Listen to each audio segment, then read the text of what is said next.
Nouvelle session d'information sur A30 Télévision. Mesdames et messieurs, merci de nous rejoindre. D'abord les titres.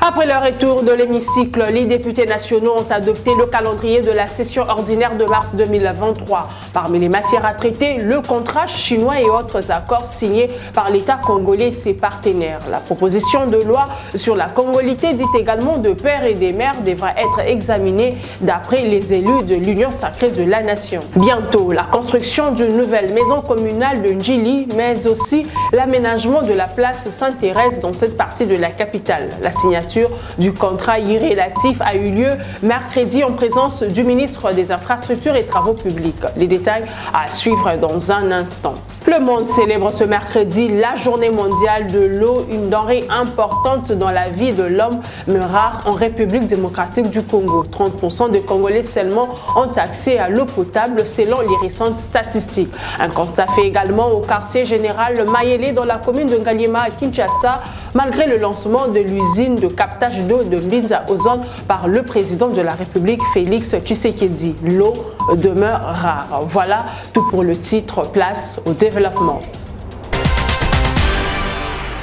Bienvenue à tous et à chacun. Une forte délégation de l'Union africaine a séjourné ce mercredi dans la province du Nord Kivu pour un état de lieu de la situation sécuritaire à l'Est. La délégation s'est rendue notamment au site des déplacés des Kanyaruchinya, où elle a communié avec la population, question de rassurer des efforts de l'Union africaine pour le retour de la paix dans l'Est de la République démocratique du Congo.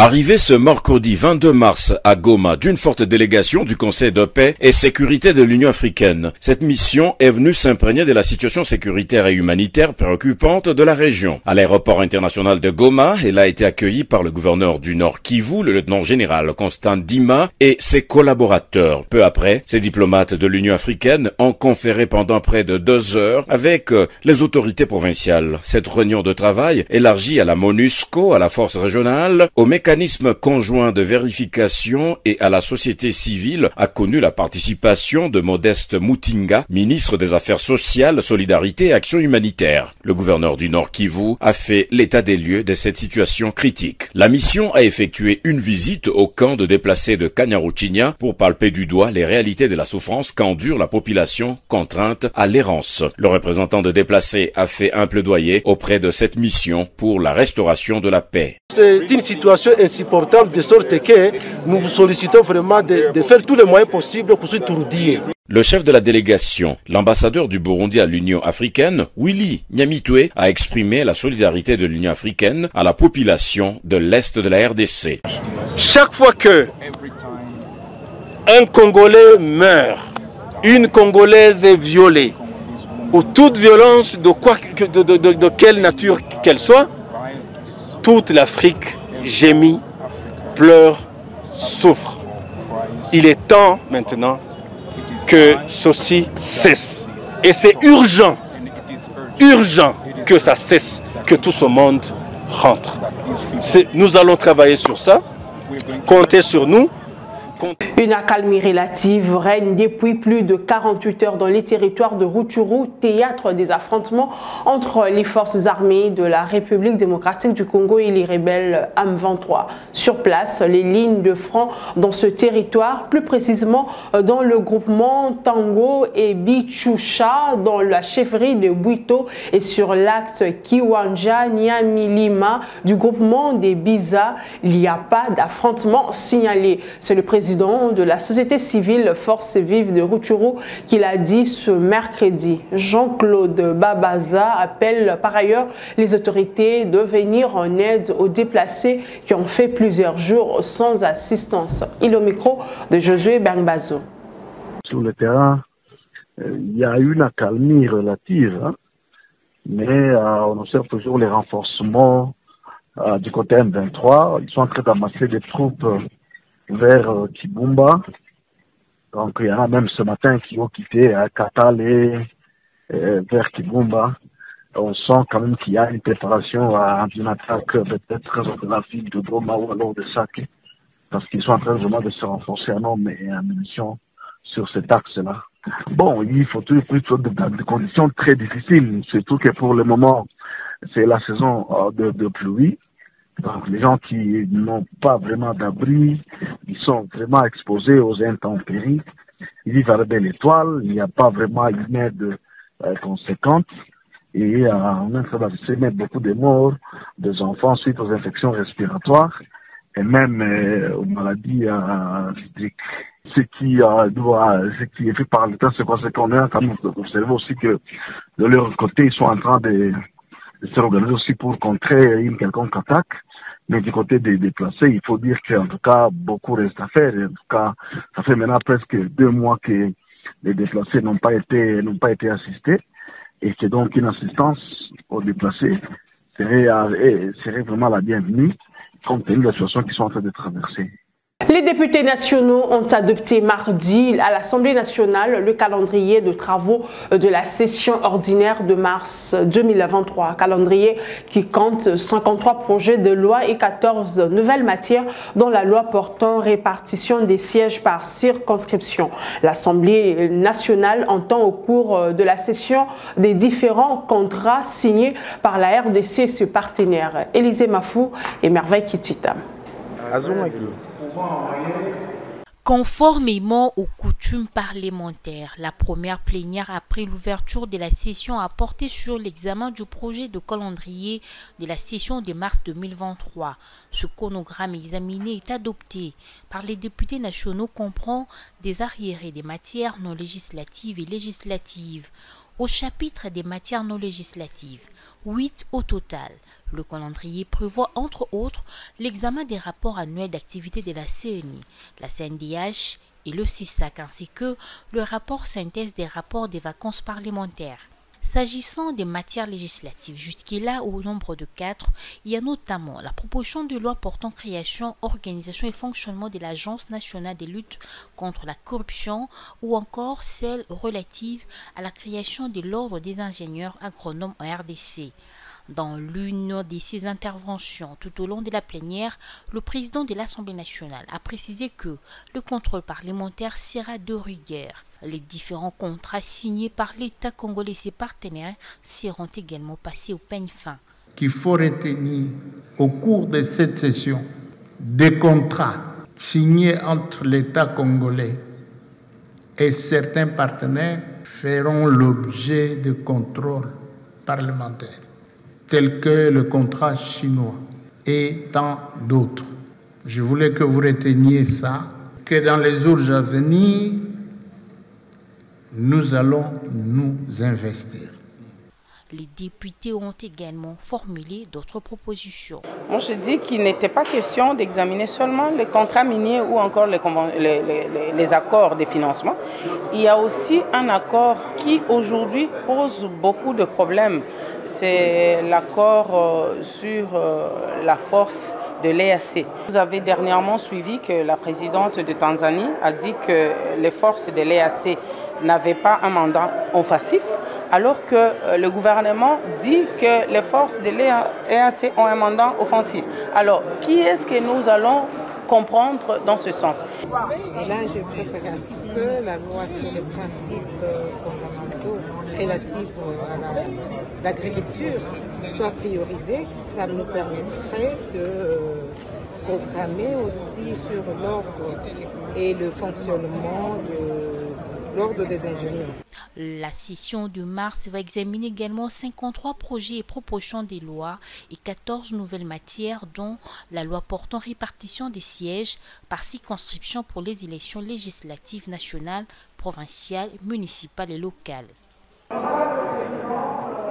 Et l'examen de la proposition de loi sur la nationalité dite de père et des mères, également repris dans le calendrier de la session de mars 2023. C'est là sur fond de divergence au sein de l'hémicycle. Si pour certains élus, cette loi protège la République, pour d'autres, par contre, elle viole certaines dispositions de la Constitution. Élisée Mafou et Merveille Kitita réussissent ce reportage.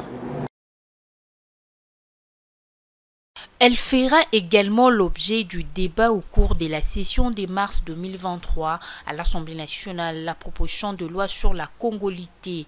Ce texte qui verrouille l'accès au poste de souveraineté aux seuls Congolais de père et de mère. Le député national Singhi Pouloulou, qui porte cette proposition de loi, avait sollicité du bureau de l'Assemblée nationale la prise en compte de cette initiative parlementaire au cours de la session. J'étais saisi de joie de voir que, avant même que je prenne la parole, les députés nationaux, les élus légitimes du peuple congolais, tous mobilisés comme un seul homme, m'obligeant de réclamer l'alignement de cette loi dans les calendriers. J'étais étonné. Aujourd'hui, c'était un grand jour où les députés nationaux, compte tenu des réalités vécues, ces derniers moments, tout le monde a demandé que cette loi soit alignée. Et ici, je vous annonce que demain, je vais déposer l'accusé de réception de cette loi, afin que la loi soit mise en débat à l'Assemblée nationale. Si c'est une victoire pour certains, pour d'autres, par contre, cette proposition de loi viole certaines dispositions de la Constitution et ne contribue pas à la cohésion nationale. Parler de cette loi, c'est ignorer l'historicité de ce pays. Nous avons tout réglé au niveau de Sun City. Si cette loi ose être classée, vous verrez la réaction. Non, ce n'est pas une loi. C'est pas une loi. Mais en quoi ça fâche? Non, ça énerve les dispositions constitutionnelles.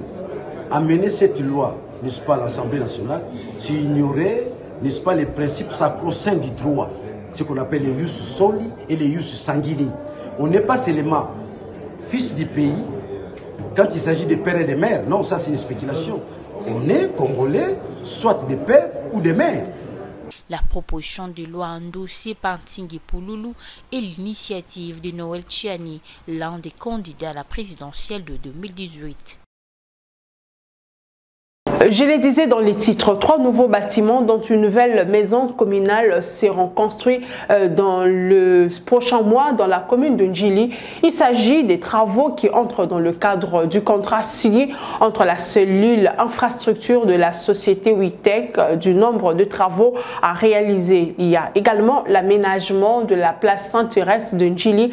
La signature du contrat a eu lieu ce mercredi en présence du ministre d'État en charge des infrastructures et travaux publics. Suivez.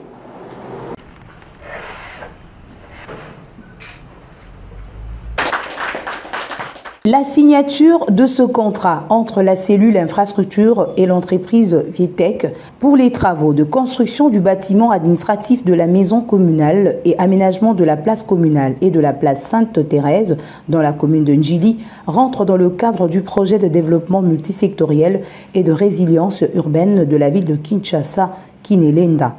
Le montant de ce contrat s'élève à plus de 15 millions de dollars américains avec un délai d'exécution de 18 mois comprenant une période de mobilisation de 45 jours. Présent à cette cérémonie, le ministre d'État des ITP, Alexis Gisaro-Mouvouni, décrit les travaux projetés. 4 bâtiments sont concernés dans le cadre de ces travaux. Il y a 3 qui seront à construire et 1 qui sera à réhabiliter. Pour les ouvrages à construire, il y aura une nouvelle maison communale avec son enceinte périphérique, le commissariat de police qui est associé à la maison communale, un pavillon qui va abriter des kiosques, une bibliothèque, un espace Croix-Rouge, une cafétéria et des sanitaires publics. Quant à l'ouvrage à rénover, c'est celui du conseil communal de la jeunesse. Pour ce qui concerne la place Sainte-Thérèse, ce contrat prévoit des aménagements paysagers ainsi que la construction des équipements de sport. Le projet Kinelenda a pour ambition de contribuer à faire de Kinshasa une ville capable d'offrir à ses résidents le service de base nécessaire. Les communes d'Ndjili, Matete, Kisenso et Lemba sont donc concernées. Occasion pour Alexis Gisaro-Mouvouni d'inviter toutes les parties à tout mettre en œuvre pour que les ouvrages attendus par la population de Kinshasa en général et celle de Ndjili spécialement soient exécutés dans le respect du budget, du délai et avec la qualité requise. Dans ce même cadre, le patron des infrastructures congolaises annonce la signature de 4 autres contrats dans le jour qui suivent. Juste après, le ministre d'État en charge des infrastructures a également visité les sites devront abriter les activités de 9e jeu de la francophonie. Alexis Guissaro s'est rendu notamment au stade des Martyrs et Tata Raphaël. Selon les constats, les travaux sont déjà réalisés à 60%. À quelques mois de la tenue des 9e Jeux de la francophonie à Kinshasa, les travaux sur les différents sites qui vont accueillir cette édition évoluent. 60%, c'est le taux d'exécution physique des travaux au stade Tata Raphaël et des Martyrs. C'est le constat du ministre d'État, ministre des Infrastructures et Travaux publics, Alexis Guissaro Mouvouni, qui a fait la ronde dans ces 2 chantiers. Au stade Tata Raphaël, Alexis Guissaro a inspecté les travaux au niveau de la salle de tennis, du gymnase omnisport jusqu'au stade proprement dit. Ces Jeux de la francophonie sont une priorité pour le gouvernement. C'est l'un des grands événements qui sont attendus ici en République démocratique du Congo. Et comme vous le savez, c'est par la volonté du chef de l'État que ces Jeux vont se tenir ici. Et nous, en tant que gouvernement, nous sommes là pour matérialiser justement cette volonté du chef de l'État. De manière générale, nous avons constaté qu'en termes d'exécution physique, nous atteignons à peu près les 60% d'exécution physique. C'est un peu relatif selon les chantiers. La volonté du gouvernement congolais est de mettre les entreprises qui exécutent les travaux dans de bonnes conditions afin qu'elles respectent la date butoir. Toutes les dispositions sont prises au niveau du gouvernement aujourd'hui en termes de financement, en termes de facilitation, d'importation, des services au niveau de la douane. Toutes ces choses, nous, en tant que gouvernement, nous voulons garantir cela pour la bonne fin des travaux. Comme vous le savez, nous avons comme délai butoir pratiquement la mi-mai. Et donc, nous devons nous assurer que tout est sur le bon chemin. Au stade de Martyrs, le patron des infrastructures congolaises a félicité l'entreprise CGC qui est en avance par rapport aux autres. Ici, le gymnase jumelé, le stadium pour le basketball prennent déjà forme. Alexis Guissaro Mouvouni, qui annonce plusieurs autres descentes, met l'accent notamment sur le respect des normes, la qualité requise des travaux et le temps imparti aux entreprises qui exécutent les travaux. Le vice-ministre des Mines a reçu le président du conseil d'administration du parc national de la Garamba, venu alerter sur l'exploitation illégale de l'or dans ce site. À en croire François-Xavier de Donéa, ces activités ont des conséquences nuisibles sur la qualité de environnementale de la rivière Kibali et d'autres zones aux alentours du parc. C'était ce mercredi à l'hôtel du gouvernement. Le vice-ministre de Mines, Godard Motemona, a reçu le mercredi 22 mars 2023 dans son cabinet de travail le président du conseil d'administration du parc national de la Garamba et ministre honoraire d'État belge. François-Xavier Dedonéa est venu alerter le ministère de Mines sur le développement anarchique et illégal de l'orpaillage dans le parc de la Garamba dans le Haut-Ouélé. Selon lui, ces activités illégales ont des conséquences nuisibles sur la qualité environnementale de la rivière Kibali et d'autres zones adjacentes du parc. Et je suis venu alerter le ministre sur le développement anarchique de l'orpaillage à la limite sud du parc de la Garamba. Et cette activité d'orpaillage qui semble galoper a des conséquences potentiellement extrêmement nuisible pour la qualité environnementale de la rivière Kibali et aussi des autres zones adjacentes. Et donc, je suis venu lui demander que ces services aillent rétablir la légalité, parce que actuellement, les exploitations qui ont lieu sur les berges de la rivière Kibali sont illégales. Et je ne doute pas que les services du ministre et le ministre feront ce qu'il faut pour essayer d'endiguer cet orpaillage illégal, parce que l'orpaillage illégal non seulement déforeste pour l'exploitation, mais attire aussi des agriculteurs qui continuent la déforestation pour rétablir des champs, pour nourrir les orpailleurs. Et donc actuellement, nous sommes victimes de cela, et c'est très dommage parce que nous avons rétabli l'ordre dans le parc de la Garamba. Le parc a été remis en état, l'ordre règne, et donc c'est dommage d'être maintenant agressés par des orpailleurs au sud du parc. En vue de rétablir la légalité et l'ordre dans le parc, le vice-ministre de Mines, Godard Motemona, compte diligenter une équipe d'inspection du ministère des Mines sur terrain pour des solutions idoines. Plus de 450 Congolais expulsés depuis la semaine dernière de l'Angola suite à leur situation jugée irrégulière. Ces Congolais qui se trouvent pour la plupart à Kamato, dans la province du Kasaï, vivent à la Belle Étoile. Il décrit ces mauvaises conditions et appelle à l'implication de l'autorité. Ils sont plus de 500, femmes, hommes et enfants, expulsés de l'Angola depuis le vendredi du 7 mars dernier. Arrêtés dans plusieurs quartiers de la province de Lunda Nord, ces Congolais ont été conduits à Kamako, frontalier avec Angola. Pour la seule journée du vendredi, au total 435 Congolais ont été expulsés de l'Angola. On compte 370 hommes, 42 femmes, 7 garçons et 16 filles. L'information a été confirmée à Twitter par le programme d'hygiène à la frontière. La même source fait savoir que le mouvement continue et qu'actuellement on compte plus de 500. La société civile déplore cependant les conditions jugées inhumaines dans lesquelles ces Congolais ont été expulsés sans bagages avec des enfants. D'après la même source, les services de sécurité angolais auraient pris cette décision contre juste des Congolais en situation irrégulière. Présentement, ces Congolais errent dans la cité de Kamako, la plupart sont dans des églises et écoles. Pour rappel, cette expulsion a bouleversé l'opération d'enrôlement dans cette cité pendant qu'elle s'approche vers la fin. Quelques centres d'enrôlement et identification des électeurs ouverts sont débordés. La société civile sollicite une prolongation de 2 semaines pour permettre à ces Congolais d'obtenir leur carte d'électeur. Le monde entier célèbre ce mercredi 22 mars la journée mondiale de l'eau. Accélérer le changement, c'est le thème de cette journée, thème qui constitue également la grande campagne que mènent les Nations Unies pour faciliter l'accès à l'eau potable à toute la population du monde. Selon les statistiques, 2,2 milliards de personnes n'ont pas accès à l'eau. En République démocratique du Congo, c'est seulement 30% des Congolais qui ont accès facile à l'eau potable. C'est depuis le 22 mars 1993 que les Nations Unies ont mis l'accent sur l'importance de l'eau à travers une célébration mondiale. La Journée mondiale de l'eau sensibilise ainsi à la situation de plus de 2 milliards de personnes qui vivent sans accès à l'eau salubre. L'un des principaux objectifs de la Journée mondiale de l'eau est de soutenir la réalisation de l'objectif de développement durable 6, à savoir eau propre et assainissement pour tous d'ici 2030. À l'occasion, l'ONU organise des conférences du 22 au 24 mars prochain pour insister sur la préservation des ressources en eau potable. Aujourd'hui, 30 ans déjà, depuis l'instauration de cette journée par les Nations Unies, l'édition 2023 vise à accélérer le changement pour résoudre la crise de l'eau.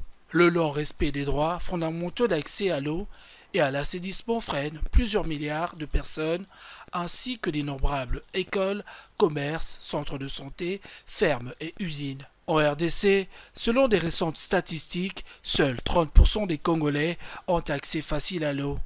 Une situation dont est conscient le gouvernement.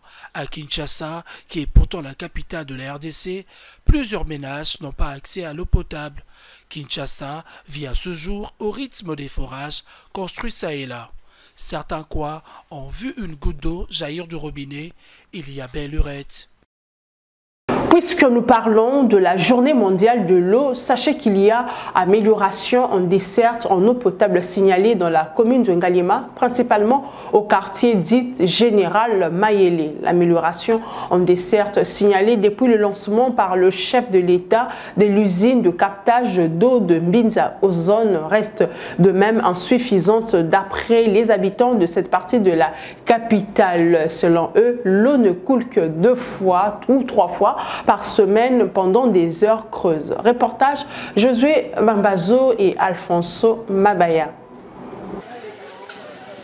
Nous sommes ici au quartier dit Général Mayele, à quelques kilomètres de l'Université pédagogique nationale UPN dans la commune d'Engaliema. Un quartier plutôt calme, de la verdure, mais l'eau reste un problème. Comme la difficulté à main. Pona kozwa mai komi pasi tamu su na semaine moko tokozwa mai mbala mibale ou bien mbala misato tozana souffrance ya mai makasi. Vraiment bande konangai balobi mai nde l'eau c'est la vie. Après, nous avons des difficultés à même à casse. Moi, je par semaine, nous avons même balami balé, nous avons moko. Vraiment pour la main, nous avons comme ma casse. Mais nous avons maté.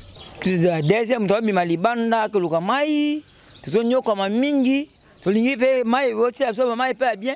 Donc, bah, on a tellement monté sur la lit. Et des fois, sur Tobimi, mais ça tête, tout ça, 500 à bidon. Mais la moitié, la moitié, passe, Les habitants de cette partie de la ville de Kinshasa reconnaissent qu'il y a amélioration en desserts anneaux depuis les lancements par les chefs de l'État Félix Tshisekedi du premier module de l'usine de captage d'eau de Binzao Zone. Un seul bémol, l'eau n'est jaillie que pendant les aires creuses.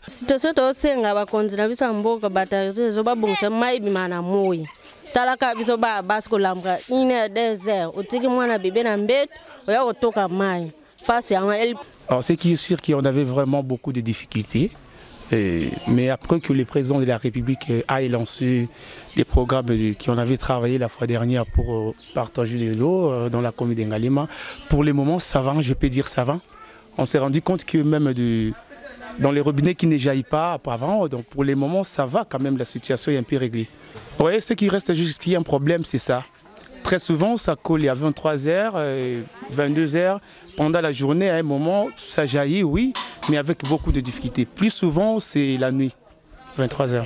Les habitants appellent les autorités à multiplier les efforts pour que l'eau jaillisse de manière régulière et sans interruption. La République démocratique du Congo va participer pour la première fois à la London Design Biennale 2023 grâce au partenariat entre l'Institut des musées nationaux du Congo et le groupe Africell. Biennale qui se tiendra du 1er au 25 juin en Angleterre et qui va accueillir les innovateurs et les organismes culturels le plus passionnants et le plus ambitieux du monde. La signature du protocole d'accord pour cette exposition a eu lieu mardi lors d'une cérémonie organisée au Musée national à Kinshasa. Tambour royal est le symbole même de la diplomatie, est le symbole de la culture, est le symbole de transmission des connaissances et des savoirs.